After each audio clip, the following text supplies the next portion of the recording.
कुछ ऐसी चीज़ें बताने जा रही हूँ जो यूट्यूब से रिलेटेड है। इतने दिनों से मैं डांस के बारे में थ्योरी, प्रैक्टिकल और नेट के एग्ज़ाम्स की तैयारी, CUET, UG, PG सब बताया मैंने। आगे भी वो ऐसे ही रहेगा, लेकिन मैं एक चीज़ आपके साथ शेयर करना चाहूँगी कि बहुत दिनों से यूट्यूब पे आप बहुत सारी चीज़ें देखते हैं कि जिसमें कुछ कुछ ऐसे हेडिंग्स होते हैं, कुछ ऐसे टाइटल्स होते हैं जिनको देखकर आप चौंक जाएंगे। आज का वीडियो उन लोगों के लिए है जो यूट्यूब पे नए नए चैनल बना रहे हैं। तो चैनल मैंने 2022 में जुलाई में बनाया।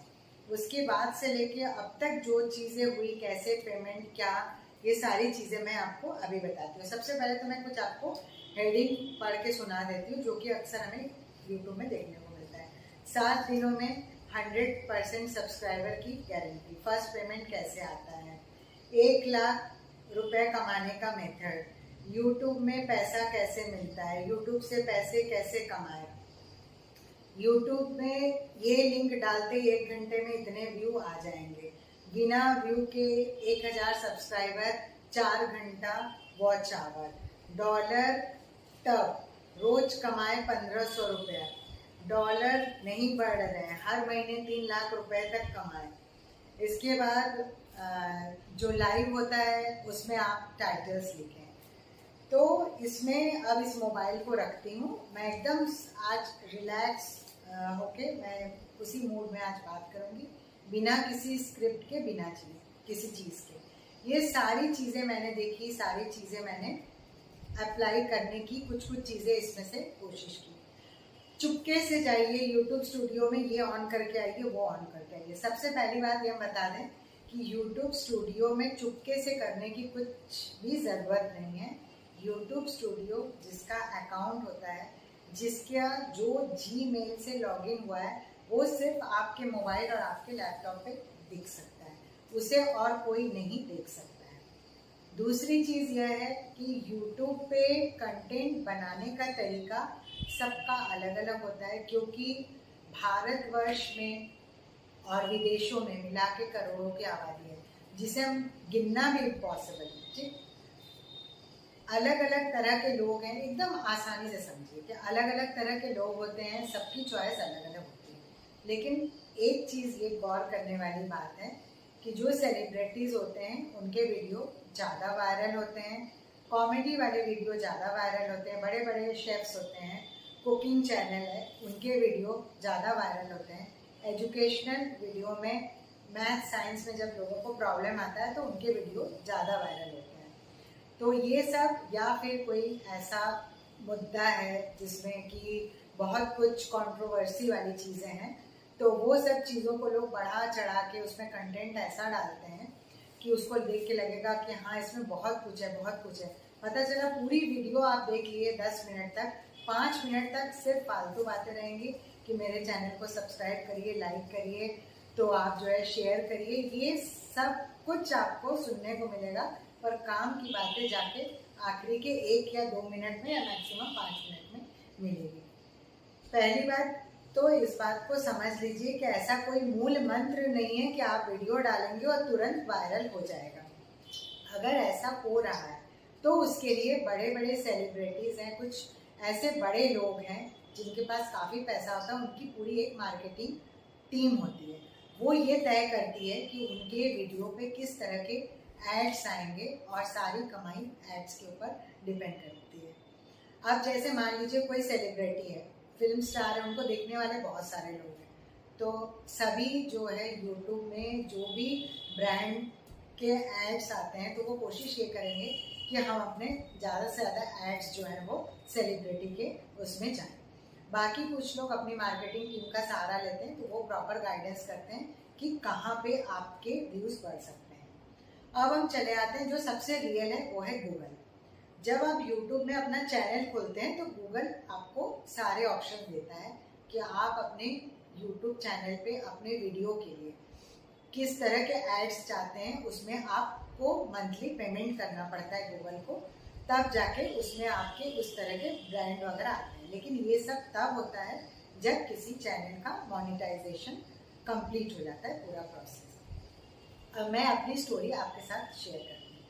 जुलाई में ऐसे ही मजाक मजाक में पढ़ाई की बात हो गई, तो मुझे ये लगा कि ये सारे नोट्स हैं, ये सारा जो डांस है, ये सब मेरे पास कहीं होना चाहिए, क्योंकि हम लोग लॉकडाउन में बहुत कुछ झेले थे। तो काफ़ी चीज़ जो हम लोगों ने रिकॉर्डिंग की थी, तो वो हम लोगों को डांस में बहुत हेल्पफुल रहा। कुछ स्टेप्स भूल जाते थे, कुछ भूल जाते थे, या थ्योरी में जो असाइनमेंट बनाए थे वो सब काम में आ रहा था। तो उस समय मुझे लगा कि क्यों ना इसे वीडियो का फॉर्म दे दें, क्यों इसको कमाई का तो दिमाग में बिल्कुल नहीं आया।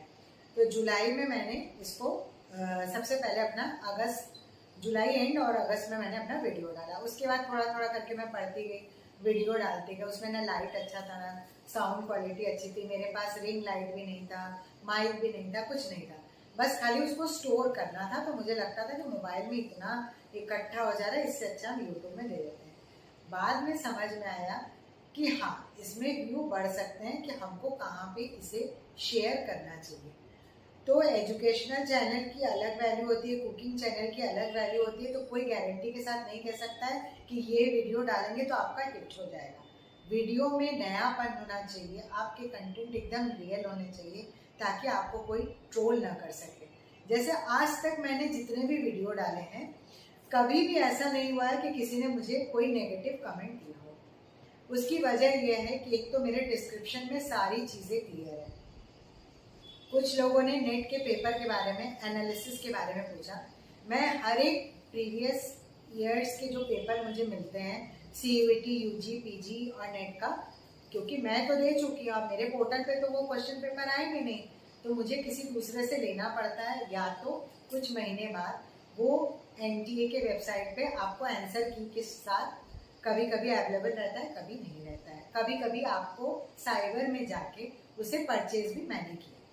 वहाँ जाके मैंने बताया कि मुझे बच्चों को पढ़ाना है, इसका पेपर का एक एनालिसिस बनाना है, तो मैंने उससे परचेज किया। परचेज करने के बाद फिर सारे आंसर की को मिलाया, बुक से टैली किया।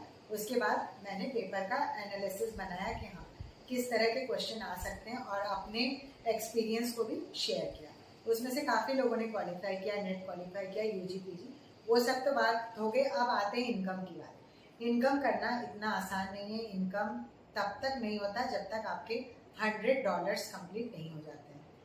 अब YouTube वीडियो में यह है कि एक वीडियो पे कम से कम एक महीने के अंदर 1000 व्यू होना चाहिए, और एक जो दूसरा वीडियो है उसमें मान के चलिए कि आप 10,000 से ज़्यादा होना चाहिए। जब कोई नया यूट्यूबर अपना चैनल स्टार्ट करता है, खाली डांस है, 1 मिनट का शॉर्ट है, या फिर म्यूज़िक है, या कुछ भी है, आर्ट है, मतलब कोई कैटेगरी आप ले सकते हैं, कॉमेडी है, वो सबकी अपनी चॉइस है।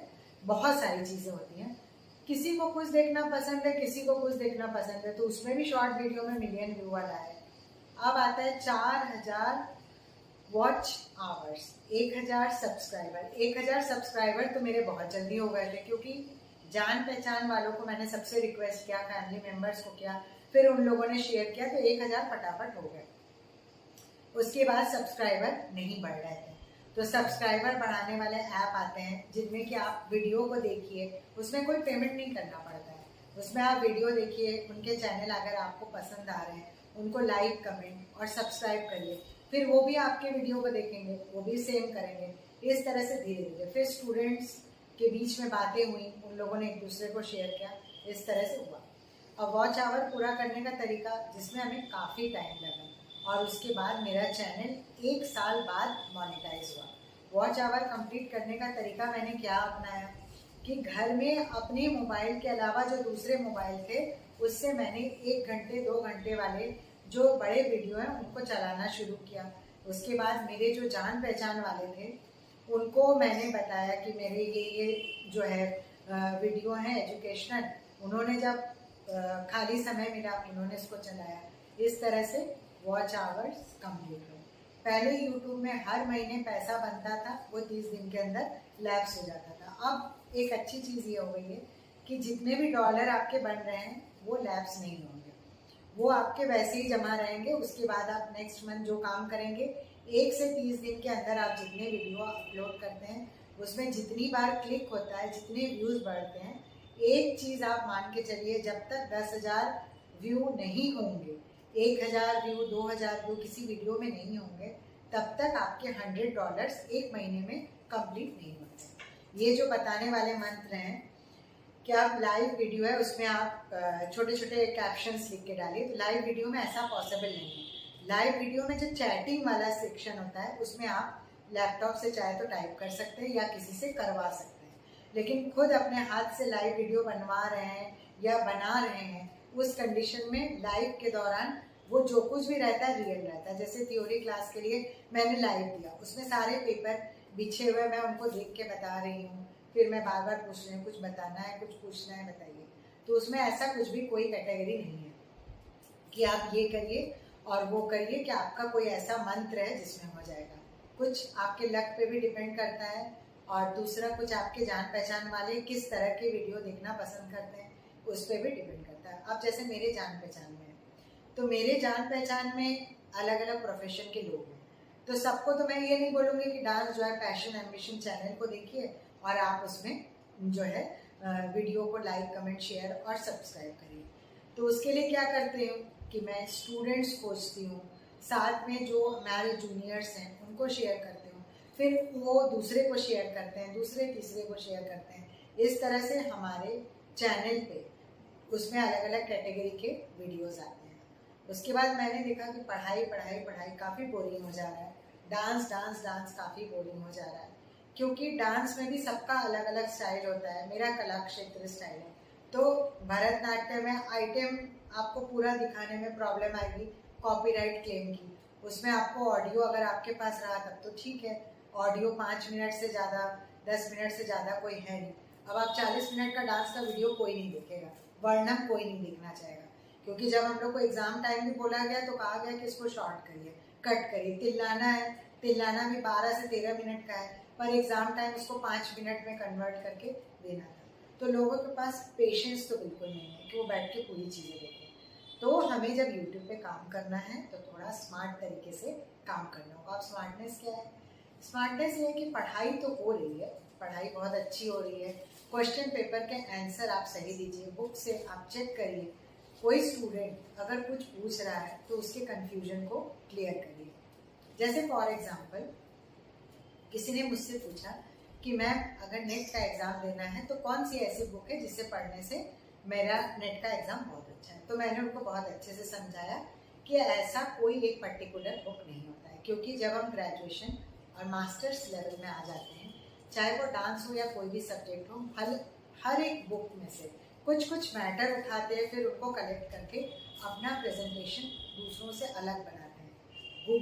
गूगल में बहुत सारी चीज़ें अच्छी होती हैं और बहुत सी चीज़ें गलत होती हैं, क्योंकि गूगल में अपना कुछ नहीं दिया जाता है। गूगल में जैसे मेरे ही चैनल आ रहे हैं, आप सर्चिंग में जाके देखिए कि great career in dance, how to qualify UGC NET, तो गूगल आपको सारे वीडियो मेरे ही दिखाएगा, क्योंकि गूगल में जितने लोग भी अपना कंटेंट देते हैं वो सब हमारे जैसे लोग होते हैं, जो या तो स्टूडेंट हैं, टीचर हैं, या फिर वो किसी भी तरह के क्रिएटर्स हो सकते हैं, जिसमें आपको जो आपकी ज़रूरत है। किसी को जैसे गार्डनिंग का शौक है, कुकिंग है, एस्ट्रोलॉजी है, न्यूमरोलॉजी है, कितनी कैटेगरी है, किसी का आर्टिकल है, फिर कोई रिसर्च स्कॉलर है, वो अपना प्री सबमिशन है, कुछ भी वो उसके साथ गूगल में वो देते हैं। तो गूगल उन्हीं चीज़ों का आंसर देता है जो उनके पास अवेलेबल रहता है। तो वो हमारे जैसे स्टूडेंट और सालों से ये चला आ रहा है, क्योंकि गूगल कभी भी ये दावा नहीं करता है कि ये चीज़ 100% सही है, क्योंकि साफ साफ उसमें लिखा रहता है कि ये व्यक्ति विशेष का ओपिनियन है। चाहे एस्ट्रोलॉजी में जाइए, आप कहीं पे भी देख लीजिए, तो गूगल को आप ना सही बोल सकते हैं ना गलत बोल सकते हैं। अगर कुछ कंफ्यूजन रहता है यहाँ, क्योंकि हम लोग का चैनल पढ़ाई वाला है, कॉमेडी में तो कुछ भी चलेगा, कॉमेडी सब लोग देखना पसंद करते हैं, मैं भी देखती हूँ, लेकिन कॉमेडी में भी कई कैटेगरी होती है, जिसमें कुछ कॉमेडी हेल्दी होती है, कुछ चीप टाइप की होती है, अब सबकी पसंद अपनी अपनी होती है। मैं हेल्दी कॉमेडी वाला कुछ रहता है तो मैं देखती हूँ। जैसे मैं भारती के वीडियो बहुत ज़्यादा देखती हूँ, क्योंकि मुझे उनकी कॉमेडी बहुत अच्छी लगती है।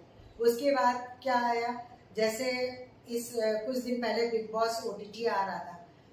बिग बॉस OTT में सब क्रिएटर्स आए, सब यूट्यूबर्स आए, मिलियन उनके फॉलोअर्स हैं, पर क्या हुआ जब वोटिंग हुई तो कहाँ थे उनके फॉलोअर्स? कोई नहीं आया। जो रियल थे वही जीते, और जिन्होंने अपना रियल कैरेक्टर बाहर लाए, जो अपना रियलिटी दिखाए, वो अच्छे रैंक पे पहुंचे।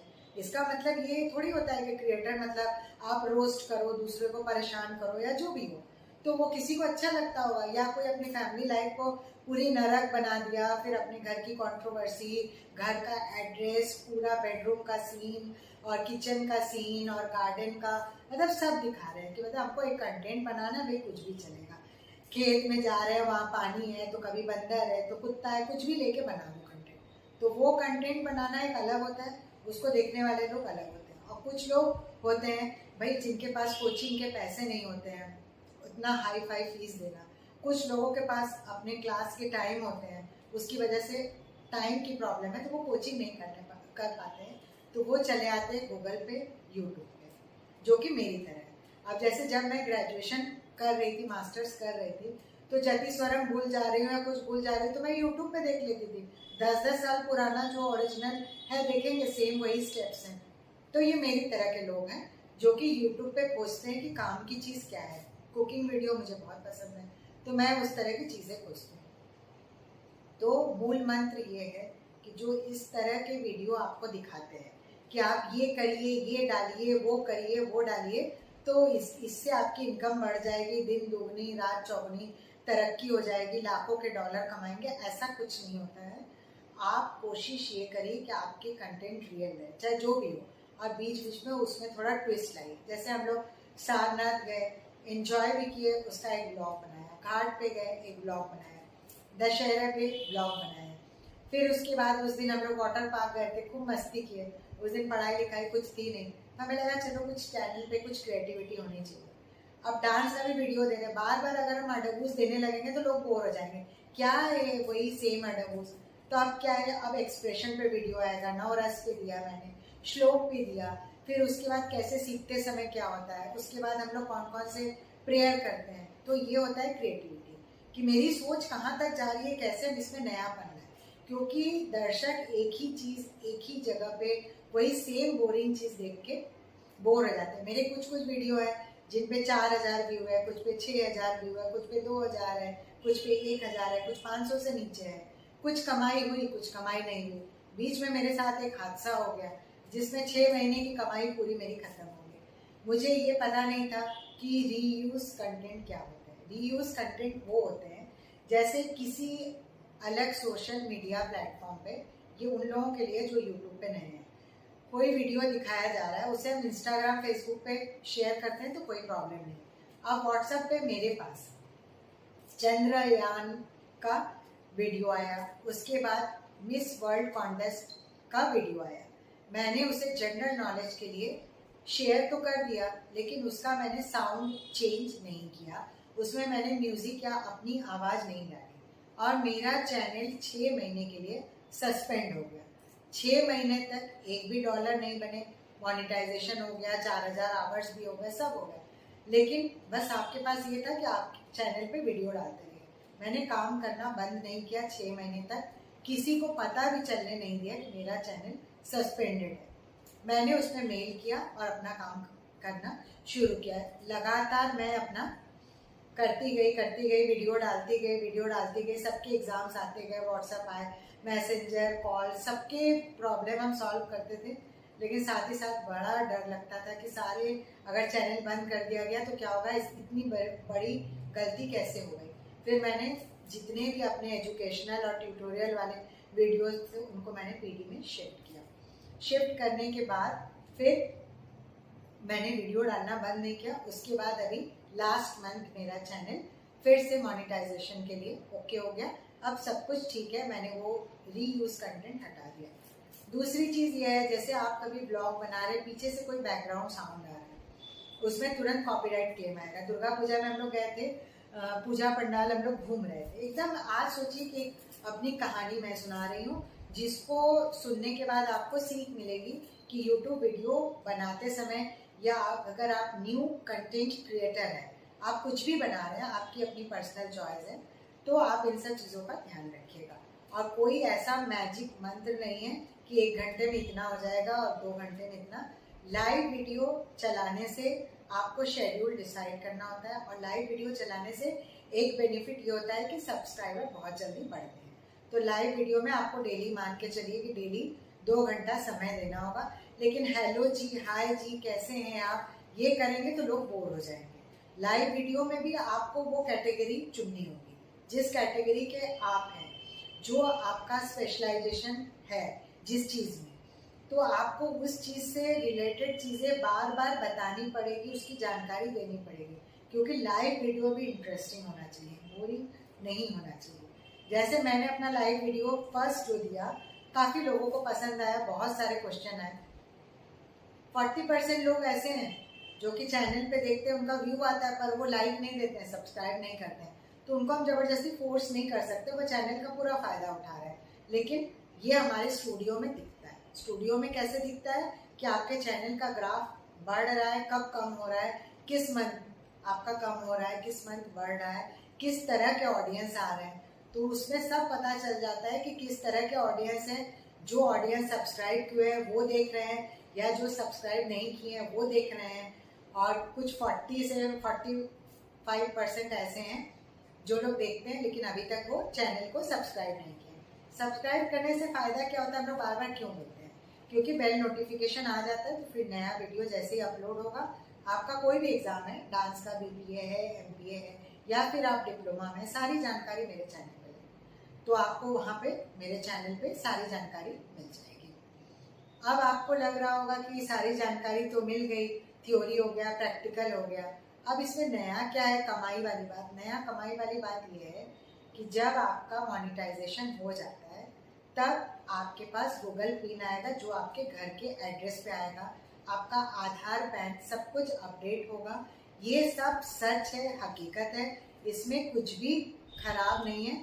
और सारा चीज़ जब गूगल आपका वेरीफाइड कर देगा, यूट्यूब की तरफ से सिग्नल आ जाएगा, आपके पास लेटर आ जाएगा, तब जाके आपको पता चलेगा कि आपका चैनल मोनेटाइज हो गया। और फिर आपके चैनल पे ऐड तो पहले से ही आना शुरू हो जाता है। जब आप नया चैनल खोलते हैं तब 100 व्यूज़ जहाँ हुए, नहीं कि वहाँ पे ऐड आना शुरू हो जाता है, लेकिन वहाँ से आपकी कमाई नहीं होती है। कमाई मोनेटाइजेशन के बाद शुरू होती है। मोनेटाइजेशन के बाद भी कमाई होती है, लेकिन विड्रॉ आप तब तक नहीं कर सकते जब तक $100 नहीं होता। तो $100 के लिए सबसे ज़्यादा ज़रूरी है 10,000 कम से कम एक वीडियो, 2 वीडियो पे 1 महीने में व्यू होना चाहिए। और इसको करने के लिए यूट्यूब पे 2 साल कम से कम आपके लग जाते हैं। और ख़ास करके मैं ये एजुकेशनल चैनल के बारे में बता रही हूँ।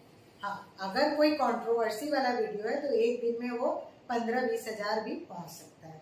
अगर जैसे ये नेट वाला जो एग्ज़ाम है, ये कैंसिल हुआ, उसमें जो लाइव आ रहा था उसमें सारा कंट्रोवर्सी, यहाँ का बयान, वहाँ का बयान, तो एक दिन में 20-20 हज़ार, 25-25 हज़ार वो लाइव दिखा रहे थे, तो हो रहा था। तो ध्यान रखिएगा कि कॉपीराइट क्लेम ना आए। साउंड का बहुत इम्पॉर्टेंट रोल होता है, कंटेंट रियल होने चाहिए। और आजकल छोटे छोटे कैप्शंस लिखने वाला जो आ गया है, तो वो आपको हाथ से ही टाइप करना पड़ता है, वो अपने आप नहीं आता है। मेरे चैनल पे कुछ चीज़ें ट्रांसलेटर, जैसे गूगल ट्रांसलेटर की मदद से सबटाइटल्स लिखे होते हैं, कभी कभी करने पड़ते थे किसी को, लेकिन वो अपने आप अब आने लगा, क्योंकि चैनल काफ़ी अब धीरे धीरे पुराना हो गया है। तो मेरे चैनल पे जुड़े रहिए, आगे भी नेट के एग्ज़ाम के लिए मैं बहुत सारी जानकारी आपको दूंगी। आप सिला परिगरम का 3 भाग देख लिए हैं, अब मैं आगे आपको और सिलेबस के हिसाब से बाकी चीज़ें बहुत जल्दी शेयर करने वाली हूँ। उसके बाद इस बार ट्यूटोरियल एकदम नए तरीके से होगा, जिसे जो एकदम बिगनर्स हैं भरतनाट्यम के, उनके लिए काम बहुत आसान हो जाएगा। तो वीडियो ख़त्म करने से पहले कुछ लोगों ने पूछा था कि मैडम आप पेपर का एनालिसिस करेंगी। एनालिसिस तो हो जाए एग्ज़ाम, उसके बाद मैं नेट के पेपर का एनालिसिस, हर पेपर का ही लगभग मैं करती हूँ। इस बार सबसे पहले तो आप ये मान के चलिए, जो फर्स्ट सेक्शन जनरल टेस्ट वाला नेट का जो एग्ज़ाम होने वाला है, उसमें ओलंपिक से रिलेटेड, या फिर आप मान के चलिए कि जो भी इस समय इलेक्शंस वगैरह हुए हैं, जो करंट अफेयर्स है उससे रिलेटेड अनसीन पैसेज आएगा, उसमें से आपको क्वेश्चन करने होंगे। और एक जो कि बहुत ही हम लोग के लिए बहुत ही बुरी खबर है, यामिनी कृष्ण मूर्ति जी का देहांत 3 अगस्त को हुआ। वो भरतनाट्यम की जानी मानी डांसर और कुचिपुड़ी की भी, और इसके साथ ही साथ उनका क्लासिकल डांस की कैटेगरी में उनका कंट्रीब्यूशन अतुलनीय रहा। उनको हमारा सादर नमन। और उनके लिए हम सिर्फ ये जहाँ भी रहे वो खुश रहें, सुखी रहें, उनके लिए हम कुछ पॉजिटिव वाइब्स छोड़ेंगे और उनके लिए हम प्रेयर करेंगे कि वो जहाँ कहीं भी है खुश रहें और उनके लाइफ में ढेर सारी खुशियाँ आएँ। और उनको जनरल नॉलेज के लिए मैं ये बता दूं कि उनको पद्म भूषण और पद्म विभूषण के सम्मान से सम्मानित किया गया है। तो जो डांस वाली कैटेगरी में या फिर परफॉर्मिंग आर्ट्स वाली कैटेगरी में इस तरह के अनसीन पैसेज में भी उनके ऊपर आ सकता है। ठीक, तो आप इन सब चीज़ों को ध्यान रखिएगा। सबसे ज़्यादा आप ध्यान रखिएगा कि डांस और परफॉर्मिंग आर्ट्स के सेक्शन में 2023-24 में जो इम्पोर्टेंट चीज़ें हुई हैं उनसे रिलेटेड ही अनसीन पैसेज आता है, या फिर फोकलोर थिएटर या फिर फोक डांस से रिलेटेड या फिर किसी एक क्लासिकल डांस को लेके बहुत सारे क्वेश्चन आ सकते हैं। और जो इधर जनरल टेस्ट वाला सेक्शन है नेट में, कंट्रोवर्शियल न्यूज़ ज़्यादा आता है। जैसे कि अभी अभी हमने देखा कि आज विनेश फोगाट के साथ क्या हुआ, मतलब सबको पता है, पूरी न्यूज़ में सब कुछ दिया हुआ है। देख के बहुत ख़राब लग रहा था, लेकिन सब लोग ये बोल रहे हैं गोल्ड से चूक गए, गोल्ड से चूक गए। लेकिन उसने खाना नहीं खाया, पानी नहीं पिया, कैसे हुआ, क्या हुआ, उसके बारे में सिंपैथी किसी के मन में शायद ही हो या ना हो, पता नहीं। मुझे तो उसके बारे में सोच सोच के तकलीफ हो रही कि उसने इतना बड़ा काम किया, इतनी बड़ी अचीवमेंट, फाइनल तक पहुंचना। हमें उसके हेल्थ के लिए सोचना चाहिए, उनके बारे में। उनके साथ जो हुआ वो बहुत बुरा हुआ, उसे बदला तो नहीं जा सकता, लेकिन जांच होगी, जो भी होगा पता चलेगा हम लोगों को।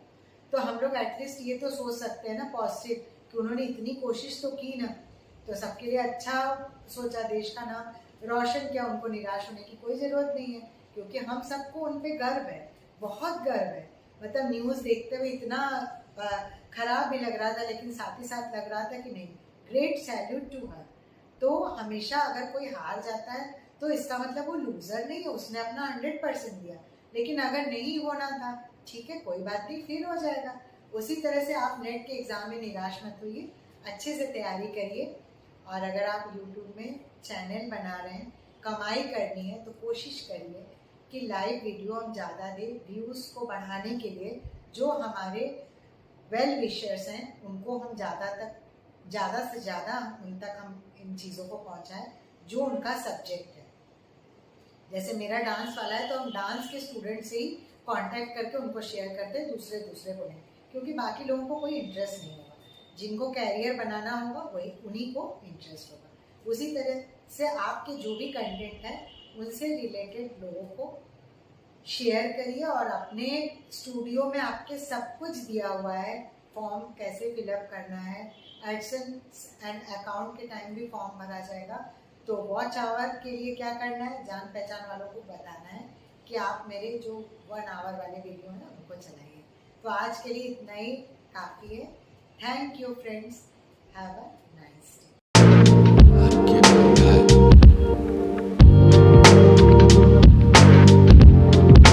कि आप सबने देखा कि परसों और कल मिलाकर क्या हुआ, आज ये वीडियो मैं दे रही हूँ।